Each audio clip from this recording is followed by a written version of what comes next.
Un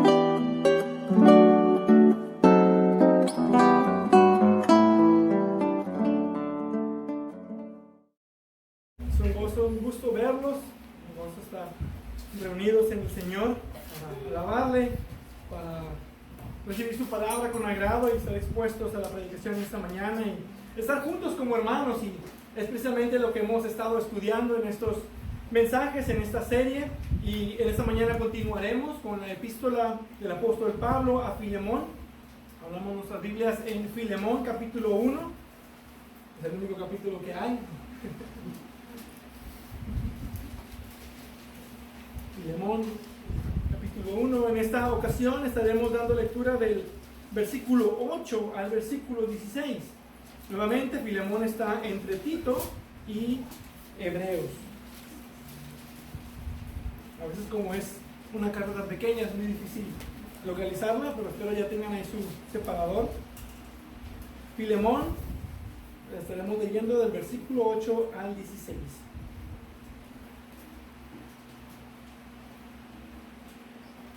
Dice la palabra de Dios: por lo cual, aunque tengo mucha libertad en Cristo para mandarte a hacer lo que conviene, no obstante, por causa del amor que te tengo, te hago un ruego, siendo como soy, Pablo, anciano, y ahora también prisionero de Cristo Jesús, te ruego por mi hijo Onésimo, a quien he engendrado en mis prisiones, quien en otro tiempo te era inútil, pero ahora nos es útil a ti y a mí. Y te lo he vuelto a enviar en persona, es decir, como si fuera mi propio corazón. Hubiera querido retenerlo conmigo para que me sirviera en lugar tuyo en mis prisiones por el Evangelio. Pero no quise hacer nada sin tu consentimiento, para que tu bondad no fuera como por obligación, sino como por tu propia voluntad. Porque quizá por esto se apartó de ti por algún tiempo, para que lo volvieras a recibir para siempre, ya no como esclavo, sino como más que un esclavo, como un hermano amado, especialmente para mí, pero cuanto más para ti, tanto en la carne como en el Señor. Vamos a ver. Padre Dios eterno, Dios bendito, te damos gracias en esta mañana que nos permites estar expuestos a la predicación de tu palabra. Gracias por tu iglesia, gracias por tu Espíritu Santo. Te pedimos que seas con cada uno de nosotros y nos instruyas por medio de esta porción. Te damos gracias en el nombre de Cristo Jesús. Amén. Bueno, los mejores líderes actúan siempre en la manera que tiene más propósito. En lo que sea que ellos hagan, saben que lo que intentan promover y siempre buscan un fin mejor. Un ejemplo de eso lo podemos ver con Julio César de Roma, quien mostró bastante misericordia de lo que era esperado de él, perdonando a sus enemigos cuando se rendían, o más bien cuando eran obligados a rendirse durante la guerra civil romana. Ahora, por décadas antes de esto, cualquier general que derrotaba a sus enemigos internos siempre lanzaba un reino de terror, matando incluso a sus familias. Dice la historia que César escapó de hecho algunos de esos momentos terribles. Entonces, ¿por qué César no hizo lo mismo? Es lo que esperaríamos, porque la violencia siempre genera más violencia. Pero lo hizo porque él estaba apuntando a una unión estable de la nación cuando la República Romana estaba colapsando. Y él tenía un propósito y estaba apuntando a eso con todas las cosas que él estaba haciendo, incluso el perdón de sus enemigos. Y es interesante, todos los líderes clave en el asesinato de César habían sido perdonados por él anteriormente. Y eso nos dice que a veces estas decisiones conllevan riesgos. Y él estuvo dispuesto a aceptar esto. Eso es lo que caracteriza a un gran líder. Y con este ejemplo vemos en el apóstol Pablo esa característica de un gran líder. Porque en esta carta de Filemón, él tiene un problema, pero también tiene una solución.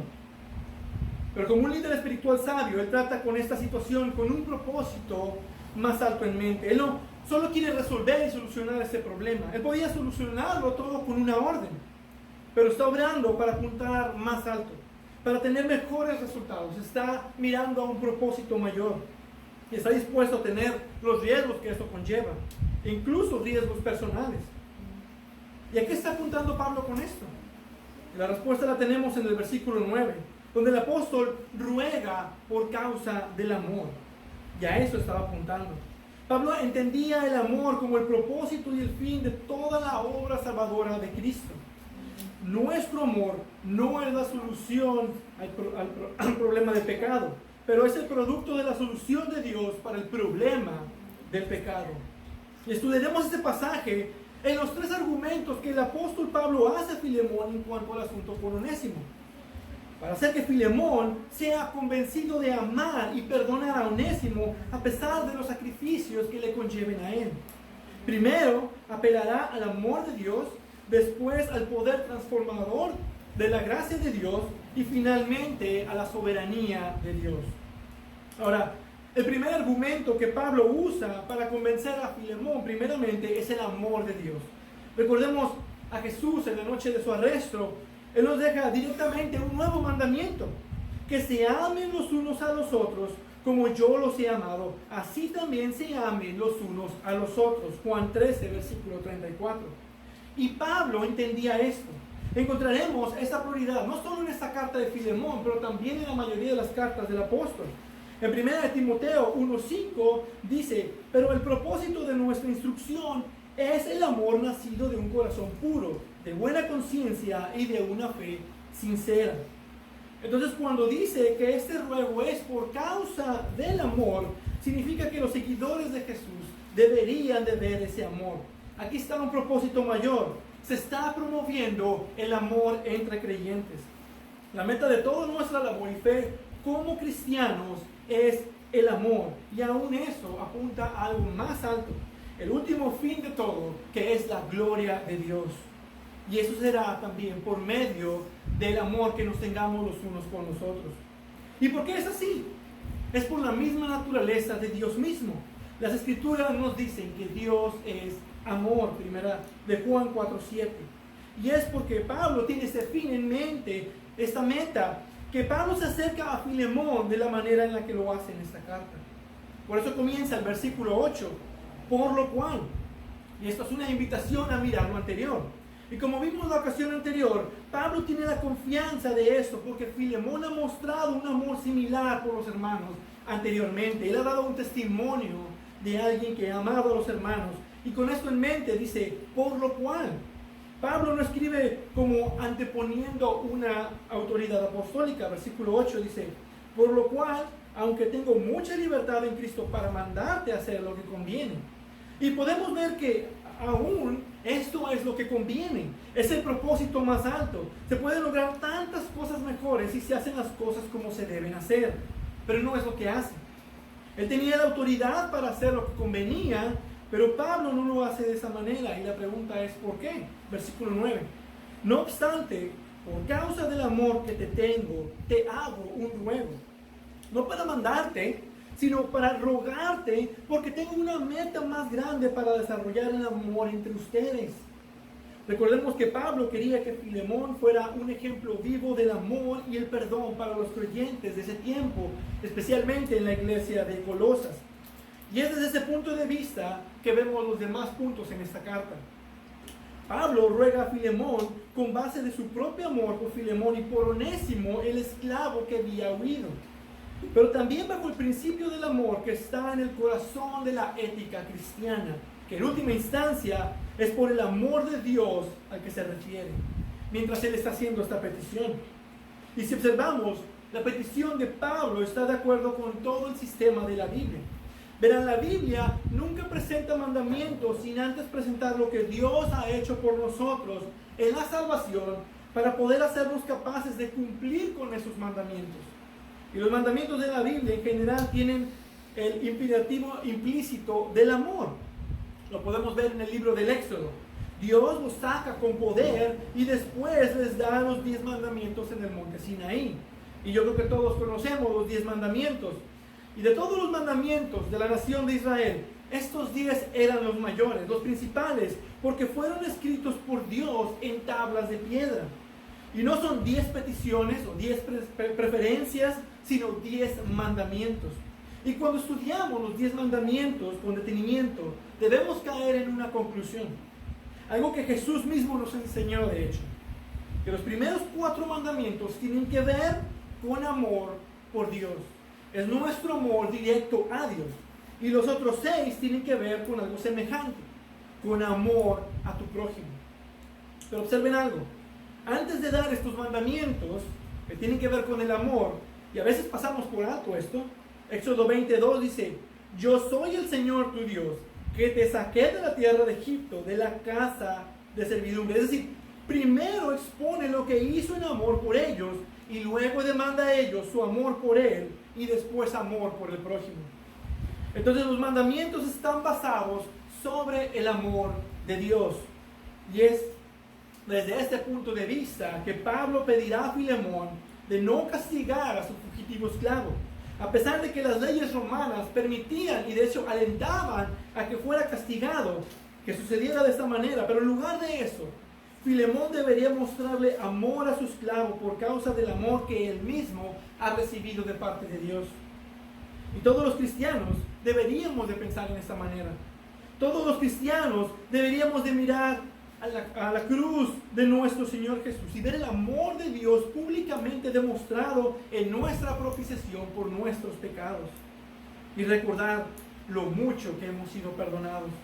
Y sobre esa base vivir en amor y perdón hacia otros. Nuevamente, ¿por qué? Por causa del amor y del perdón que tenemos en Dios por medio de Cristo Jesús, nuestro Señor y Salvador, cuando nosotros aún merecíamos lo opuesto.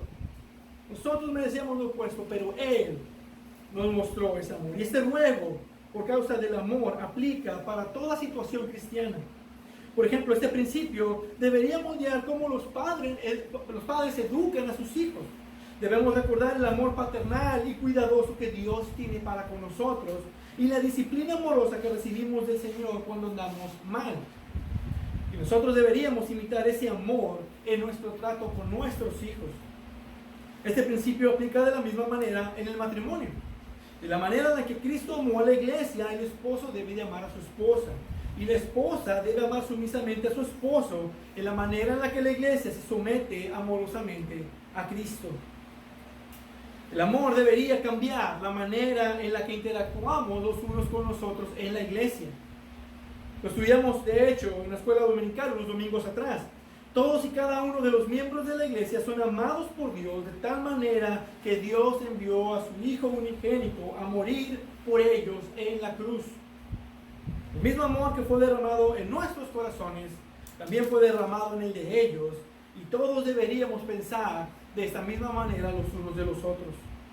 Nunca será posible para nosotros poder mostrar más amor por otros que el amor que Dios nos ha mostrado personalmente en Cristo.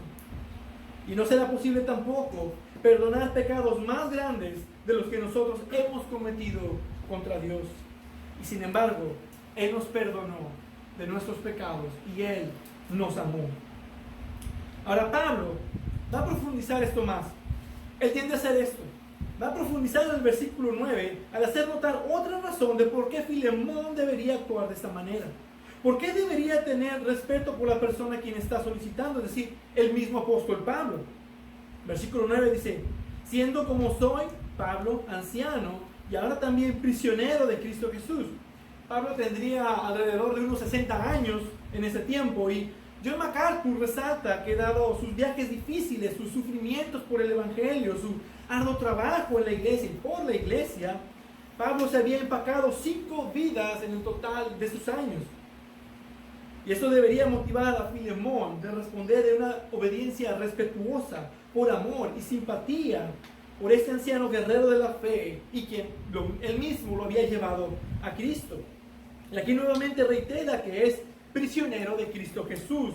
¿Y cuál es el propósito de reiterar esto? Es como decirle, no eres el único que se le piden hacer sacrificios por amor a los escogidos. Pablo le dice a Timoteo en 2 de Timoteo 2:10 que todo lo soporto por amor a los escogidos. Es por amor que Pablo se movía a hacer lo que tenía que hacer. Por amor a Cristo, por amor a la iglesia. Y ahora por causa de ese amor, ahora él está en prisión. Yo estoy en prisión por causa del amor a los escogidos. Recuerda esto antes de ver a Onésimo, un elegido de Dios. Es lo que le está tratando de decir. Y como líder, él está poniendo el ejemplo de los sacrificios que se hacen por causa del amor. Es un servicio sacrificial por causa del amor.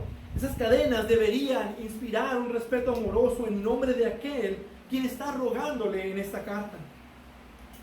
Ahora, es hasta este punto, en el versículo 10, que Pablo hace clara la intención de por qué está rogando.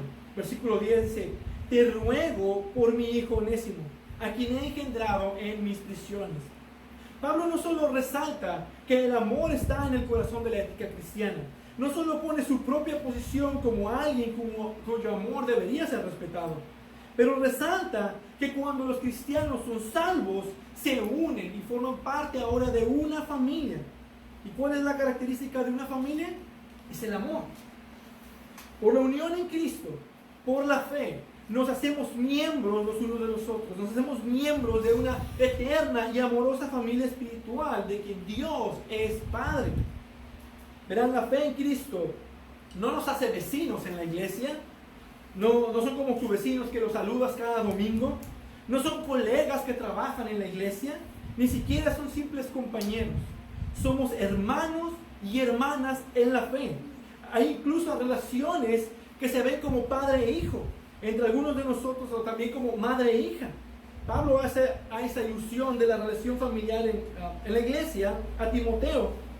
Dice: no reprendas con dureza al anciano, sino más bien exhórtalo como a padre, a los más jóvenes como hermanos, a las ancianas como madres, a las más jóvenes como hermanas con toda pureza. Primera de Timoteo 5, versículos 1 al 2. Es un compromiso de tierno cariño entre cristianos y la iglesia. Eso es lo que Pablo está apelando. Ese es su argumento. Y es en ese amor que nos soportamos los unos a los otros. Y oramos y buscamos el bien y vemos el uno por el otro en un amor como en el de una familia de la fe. Y Pablo sabe que él es el pastor que había llevado a Onésimo a Cristo, y por tal, él se convirtió en su padre espiritual. Él es quien lo guiaba, quien lo asesoraba, quien lo cuidaba. Pablo contribuyó más en la vida eterna de Onésimo que sus propios padres terrenales en su vida terrenal. Y aprendemos en el versículo 19 que también Filemón es un hijo espiritual de Pablo. También Filemón fue convertido bajo el ministerio del apóstol Pablo, probablemente en Éfeso, en su tercer viaje misionero, que duró 3 años, ahí el apóstol predicando en la ciudad de Éfeso. Así que las implicaciones de esta unión familiar entre Filemón y su esclavo ya es bastante obvia, aunque Pablo de todas formas lo va a decir explícitamente. Es difícil imaginarnos lo que significó para Pablo describir a Onésimo como su hijo. Tenía muchos otros hijos. Vemos a Tito, a Timoteo, y tenía muchos más. Es una lista muy larga. Y para él son como hijos queridos. Son sus hijos espirituales. Él los ha visto crecer en el Señor, en Cristo. Porque Pablo fue alguien que dejó de lado el privilegio del matrimonio y de la paternidad para dedicarse por completo al ministerio de una manera especial y centrada. Y de alguna manera debió en algún punto sentirse solo. Eso lo vemos en los comentarios de alto afecto que tenía con sus colaboradores, quienes lo acompañaban, y en alguna de sus cartas solicitaba que fueran a verlo y hacerle compañía. El líder evangélico inglés John Stott decidió privarse también del matrimonio y de la paternidad por el evangelio.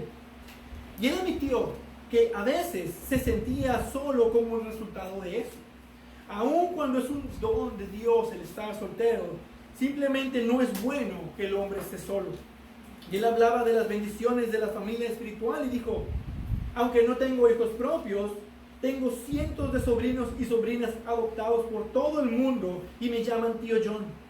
Atesoro estas relaciones y afectos. Atenúan mucho, aun si no están todas juntas matando los dolores ocasionales de la soledad. La iglesia es un lugar donde muchos que no pueden encontrar el amor en otro lado son capaces de permanecer a una familia de amor. Y por esto, como se nos enseña, debemos amarnos los unos a los otros. Personas que no pueden tener hijos propios se convierten en padres espirituales, a lo mejor en tíos y tías, y son relaciones de gran importancia y de compromiso y de afecto. Qué apropiado es para Pablo de hacer un ruego en amor por alguien que es un miembro de Cristo y de su iglesia. Y antes de pasar al siguiente punto, quiero hacer notar que también es amor para Filemón. Tenía una amorosa preocupación, no solo por el esclavo, pero también por el amo. Tenía la libertad para mandarle. Él podía darle una orden como apóstol y decirle las cosas son así, ese es el orden, así se deben de hacer. Él podía pelear a esa autoridad apostólica. Pero él va a rogar de tal manera que Filemón escogerá el camino del amor. Haciendo esto, Filemón fortalecerá el hábito de vivir por la gracia de Dios en Cristo. Y en esto, él le muestra también ese amor a Filemón.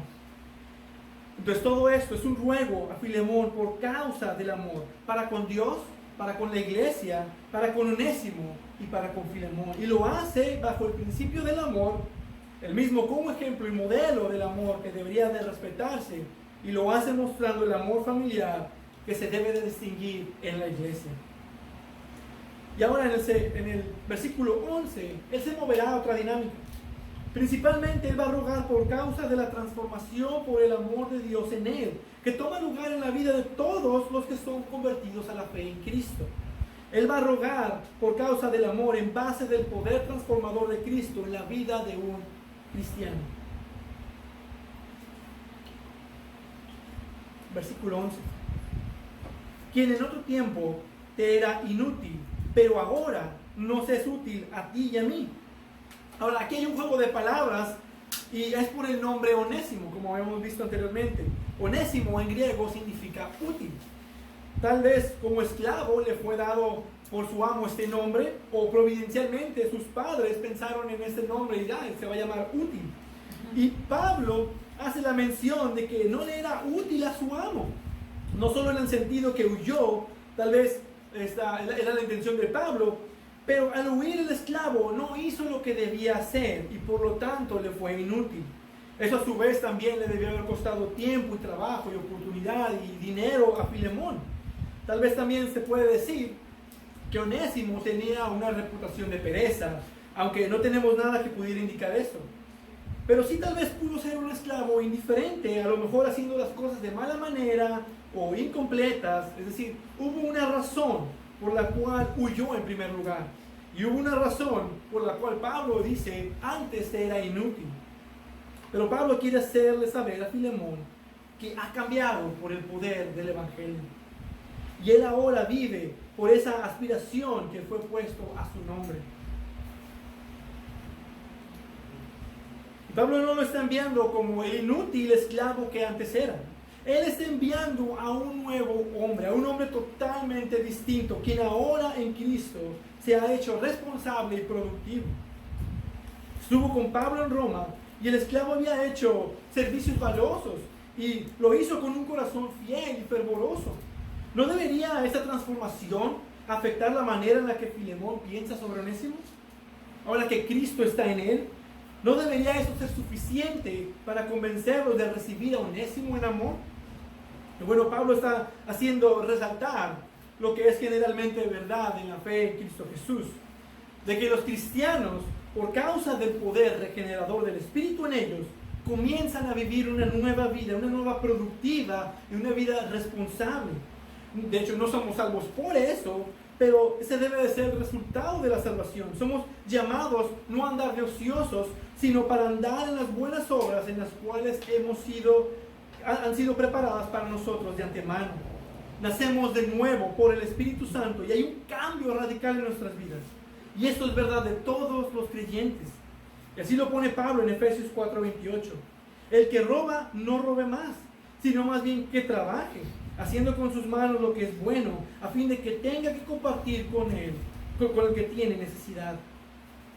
Y lo que particularmente verás, mayormente, es que el Señor los transformará primero en el peor lugar en el que ellos son.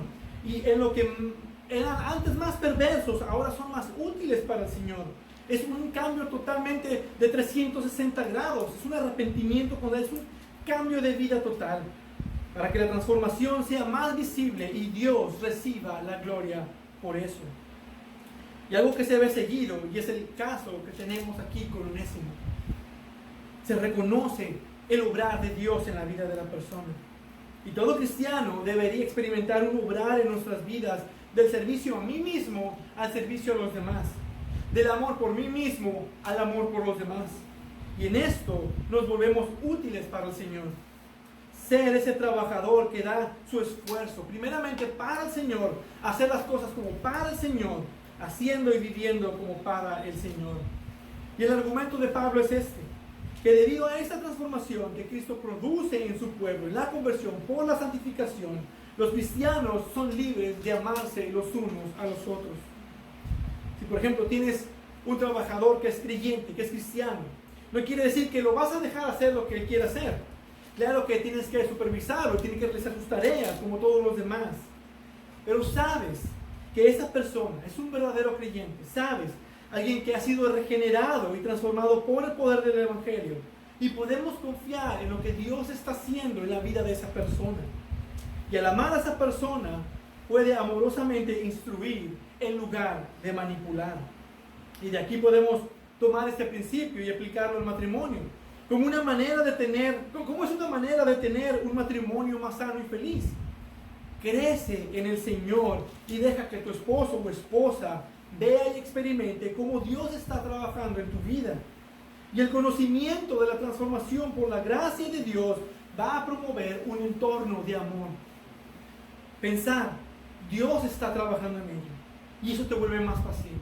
Dios está trabajando en ella y te vuelve más amoroso y viceversa. Porque también está trabajando en él. Dios está trabajando en los dos. Los dos son pecadores, perdonados por gracia, y Dios está trabajando en la vida de ambos. Y eso provoca un entorno de amor y de respeto. Y eso también aplica con aquellos que son amados en Cristo, que son amados por Cristo. Crece en el Señor y deja que otros vean cómo vas creciendo y cómo vas cambiando por la gracia de Dios.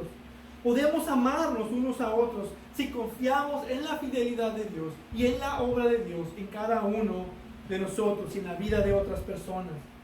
Y practicando el principio en 1 de 4:8, sobre todo, sean fervientes en su amor los unos por los otros, pues el amor cubre multitud de pecados. Y es en este espíritu en el cual Pablo envía a Onésimo de vuelta a su amo. Versículos 13 y 14. Hubiera querido retenerlo conmigo para que me sirviera en lugar tuyo en mis prisiones por el Evangelio, pero no quise hacer nada sin tu consentimiento, para que tu bondad no fuera como por obligación, sino por tu voluntad propia. Esto indica que Pablo no era indiferente al bienestar de un esclavo cuando lo envió de vuelta a su amo.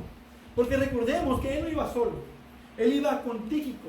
Tíquico iba con él y además él llevaba su carta en su mano. Y una carta que dice el versículo 12, y te lo he vuelto a enviar en persona. Es decir, como si fuera mi propio corazón. Por la ley romana, Filemón podía incluso darle muerte a ese esclavo, que era inútil y que huyó, rompió las leyes, y él podía hacer esto. Pero en espíritu y en amor, Filemón está unido al apóstol Pablo. Y noten la cortesía que tiene el apóstol Pablo a Filemón. Pablo pudo quedárselo en Roma porque le era útil para el ministerio, le era útil por el Evangelio. Era una muy buena razón. Ahora que era un nuevo hombre en Cristo y su servicio era de gran provecho para el apóstol, el cristiano más importante de ese tiempo, y de hecho para el avance del reino, era algo muy justificable si se lo quedara con él. Pero Pablo sabía que no era lo correcto. Onésimo, por ley, aún le pertenecía a Filemón, y por esta razón no era una forma amorosa de hacer las cosas. Pero tampoco quería obligar a Filemón, más bien quería otorgarle la oportunidad de responder libremente en amor. Qué maravillosa demostración de amor por parte de Pablo. La cortesía, el amor, el respeto, el escribirle a Filemón para rogarle, y no solamente escribirle con cartas, sino mandar a Onésimo personalmente. Esto es una marca de Cristo y del Espíritu que mora en nosotros. El amor que nos tenemos, el tener por encima los unos de los otros, de tenerlos por encima de nosotros mismos y amarlos de esta misma manera. Ahora Pablo insinúa que la respuesta de Filemón al regreso de su esclavo demostrará una transformación similar, para que tu bondad no fuera como por obligación, sino por tu propia voluntad. Y ese es el cambio que como creyentes demostramos. Puede que a veces sientas cansancio y quisieras no hacer las cosas, pero las haces de todas formas, de buena voluntad.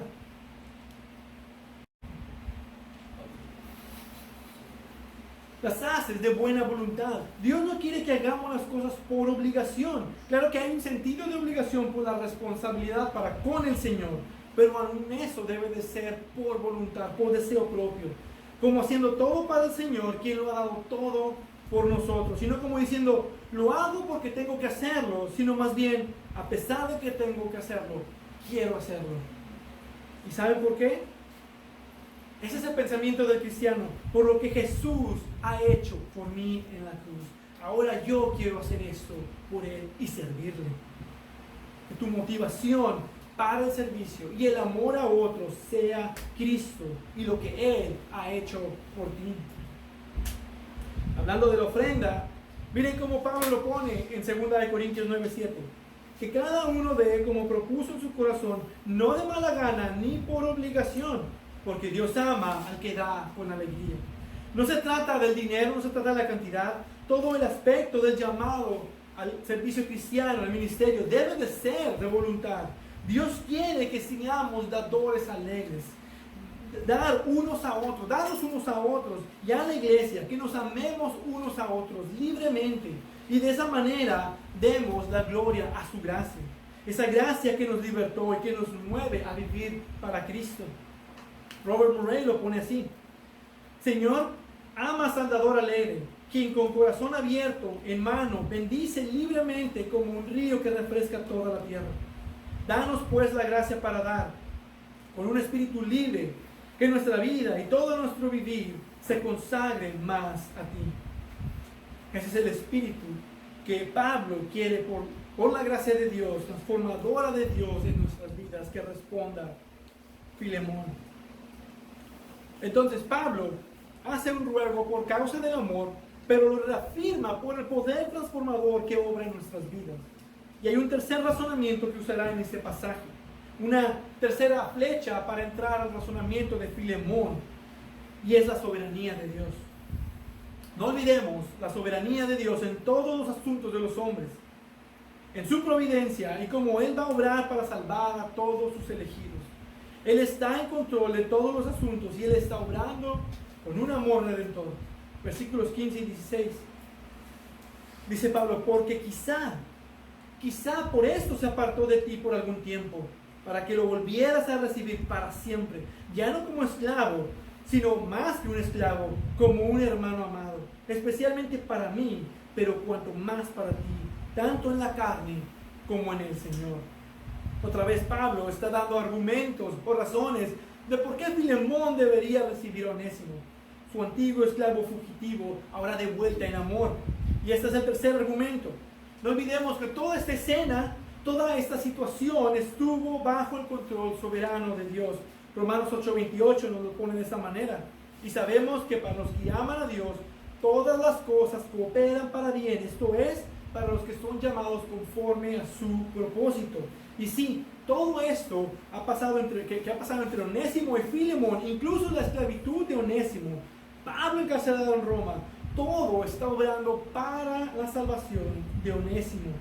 Y ahora, no quiere decir que Dios solo estaba hablando para el bien de Onésimo y descuidando a Filemón. Dios es tan sabio y soberano que Dios obra todo para el bien de todos los que son llamados. Dios está también obrando en eso para el bien de Filemón. Y Pablo quiere que piense cuál será el propósito de Dios para él en esta situación, ya que Él es un Dios amoroso de gracia. Y claro, la manera correcta de Él para responder es en una reconciliación amorosa. A Onésimo ya le había ido mal. Él estaba esclavo y después él rompe la ley romana al huir de su amo. ¿No les recuerda esto un poco la historia de José? A lo mejor porque la tengo muy presente. Pero en su caso, José fue traicionado a una vida de esclavitud. Pero poniéndolo en términos de la soberanía de Dios, él sabía que había un propósito mayor, un bien mayor. Y a pesar del mal que le fue hecho, él perdonó a sus hermanos y les dice con tierno amor, ustedes pensaron hacerme mal, pero Dios lo encaminó para bien. Onésimo pensó en hacer mal, él huyó, a lo mejor te lastimó Filemón, pero Dios lo cambió para bien, tanto para él como para ti. Y ese es el caso con todas nuestras circunstancias. ¿Cómo respondería Filemón al control soberano de un Dios amoroso? Y Pablo sugiere esto en el versículo 16, la petición formal que hace en esta carta de recibir a Onésimo, ya no como esclavo, sino como más que un esclavo, como un hermano amado. Ahora se discute mucho que la carta de Filemón muestra que la institución de la esclavitud no es contraria a la ley de Dios o a la voluntad de Dios. Y el argumento es este: si la esclavitud es pecado, ¿por qué Pablo no lo condena? Está hablando el amo del esclavo y regresará a él otra vez en cadenas. Lo está mandando otra vez como esclavo. ¿Por qué no simplemente le dice, estás pecando, la esclavitud es pecado, renuncia a ese pecado, libéralo? Y bueno, la razón es simple, porque Pablo tiene un propósito. Y el propósito de la carta no es enfrentar instituciones civiles. El propósito de su ministerio no es reformar la sociedad civil fuera de Cristo. Pero lo que Pablo está apuntando es el amor en el cuerpo de Cristo, el amor entre hermanos. Él no está apuntando a corregir las injusticias de la sociedad civil. Él no es un reformador de la estructura de una vida secular. Y Pablo entiende la diferencia entre el mundo y la iglesia. Para el mundo es esencialmente lo mismo, es sin cambio y no va a cambiar. En cada generación las semillas de la descendencia y el trastorno simplemente se reproducen. Cada vez hay más maldad en este mundo. Y no hay nada nuevo debajo del sol, dice el predicador. La esclavitud humana continuará de alguna manera u otra en este mundo caído, trayendo los mismos dolores de sufrimiento, indignación y de vergüenza. Para vivir en este mundo, el cristiano no puede evitar vivir en estructuras sociales que no sean justas o que sean iguales. Vivimos en un mundo corrupto. Y aún así, a ti te tocó a lo mejor ser un Onésimo o a lo mejor ser un Filemón. El único secreto de la libertad se halla por la fe en Cristo Jesús. Amén. Ese es el punto de Pablo. Filemón tiene el poder de hacer la buena obra, de poner a Onésimo en libertad. Y sí, debería de hacerlo. Pero la meta del ministerio de Pablo no era reformar la sociedad romana. Y tampoco es el ministerio de cristiano reformar la sociedad civil. Pero noten cómo Pablo socava el mismo espíritu de esclavitud cuando le pide a Filemón que reciba de vuelta a su esclavo en una nueva relación de hermandad. Ya no como amo y esclavo, ya no la misma relación, sino como iguales, como hermanos en Cristo. No hay duda de que Pablo incluyó este cambio en la libertad de Onésimo de la esclavitud. Esta acción le traerá pérdida temporal a su amo, pero habrá una ganancia eterna. Ahora será tu hermano para siempre. Le dice, recíbelo como para siempre. Y Pablo dice, especialmente para mí, pero cuanto más para ti. Y observen cómo el versículo 16 quiere que Filemón vea la situación. Dice, tanto en la carne como en el Señor. Y lo que dice es que debe de haber una correspondencia entre los dos. Una correspondencia entre cómo Cristo ve a una persona y cómo nosotros vemos a una persona. Y esto cubre las diferencias que pudiera haber. Recordaremos que esto también lo observamos en una ocasión en la escuela dominical. Y con esto quiero hacer el énfasis de la importancia de asistir a la escuela dominical. No menospreciemos lo que podemos aprender en una escuela dominical. Y durante esa clase vimos que no importa el estatus social, la edad, la etnia, ni ninguna otra diferencia, todos somos igual en Cristo. Todas esas diferencias con las que nosotros nos catalogamos en Cristo no deberían existir. Debemos mirar a otros creyentes, no solo en la carne, pero en el Señor. Y en Cristo es lo que encontramos, un terreno común, una unidad la cual no hay en el mundo. Un terreno común como portadores, reconociendo como portadores de la imagen de Dios. Un terreno común como pecadores, perdonados por gracia. Y con esta lógica, Pablo apela a Filemón a responder sobre este esclavo cristiano. Que el mismo apóstol ha regresado a su cuidado. Él ya no es solo tu esclavo, él es tu hermano en la fe. Te lo vuelvo a enviar ahora como un hermano en la fe. Los dos no solo son ambos descendientes de Adán, de la raza caída de la humanidad, los dos son seres humanos, pero también ahora los dos son hijos de Dios en Cristo, salvos por la misma sangre. Simplemente no puedes dejarlo en cadenas. No olvides mirar lo que ves en la carne, que también de verlo en el Señor. No olvides cómo Dios te miró a ti y tu pecado. No olvides la misericordia que te miró desde la cruz. Por causa del amor, que nuestras relaciones en la carne sean también como lo son en el Señor. Y déjenme concluir con esto. El vivir en amor y en perdón no es algo que debamos de ver como una obligación solo porque somos cristianos, sino más bien debe de ser una respuesta natural porque somos cristianos. Es por causa de Cristo y su obra en nosotros. Es por causa de Él que nos podemos amar los unos a los otros. Es un acto de adoración a Cristo, el amarnos y el perdonarnos unos a otros. Y eso debería de ser cierto en todas nuestras relaciones, con nuestros amigos, con nuestra familia, en la iglesia. Cristo está presente en cada una de nuestras relaciones. Además de esto, también es una marca de salvación. Nos dice 1 de Juan 2, versículos del 9 al 10. El que dice que está en la luz y aborrece a su hermano, aún está en tinieblas. El que ama a su hermano permanece en la luz y no hay causa de tropiezo en él. Hay un reto también para nosotros en 2 de Corintios 5:16. De manera que nosotros de ahora en adelante ya no conocemos a nadie según la carne. La manera en la que sea un hermano en la carne ya no importa. La manera en la que tú ves a un hermano en la carne no importa, porque ahora lo vemos en el Señor, en el Espíritu. Y es difícil, es un desafío, porque somos pecadores, todos aquí somos pecadores. Y el vernos de esta manera es difícil. El cómo piensas de ellos, las evaluaciones que haces sobre ellos, eso es en la carne. Cristo los ve ahora diferente. Y yo no puedo verlos como eran antes. De hecho, el siguiente versículo, en 2 de Corintios, tenemos esa famosa frase. De modo que si alguno está en Cristo, nueva criatura es. Las cosas viejas pasaron, ahora todas son hechas nuevas. En Cristo ya somos otras personas totalmente diferentes. Y a pesar de algún mal que nos hayan hecho, o alguna incomodidad que hayamos recibido, que nos hicieron pasar, si Cristo los perdonó, nosotros también debemos perdonarlos. En base al amor de Dios, el poder transformador de Dios y la soberanía de Dios. Y si Cristo es la tercera persona en nuestras relaciones, por causa del amor, busquemos construir mejores relaciones los unos con los otros, en perdonarnos nuestras ofensas los unos a los otros, en amarnos los unos a los otros. Jesús nos dijo que esta es la marca esencial del cristiano, el amor. Juan 13:35, en esto conocerán todos que son mis discípulos, si se tienen amor los unos a los otros. Por causa del amor de Cristo, ámense unos a otros.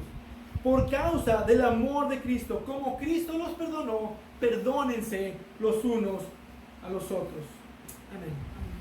Padre Dios bendito, gracias te damos por tu palabra, gracias te damos por el amor que tú nos has mostrado en Cristo Jesús, y no hay ninguna otra razón por la cual nosotros podamos ser otras personas diferentes. Es en Cristo, somos transformados por tu poder, por tu palabra, y somos siendo renovados en nuestra mente, en nuestro entendimiento, siguen creciendo en la gracia, siendo más y más como Cristo. Y entre más crezcamos como Cristo, más debemos amar, más debemos mostrar misericordia, más debemos perdonar unos a otros. Y yo te pido que nos ayudes a crecer en ese amor, que nos ayudes en tu gracia a crecer en ese entendimiento, que debemos amarnos unos a otros, perdonarnos unos a otros, no por obligación, sino porque tú nos has amado, no porque tú nos amaste primero. Nosotros te amamos y así también podemos amar a otros. Guíanos y enséñanos y ayúdanos a vivir de esa manera en este mundo. Amén.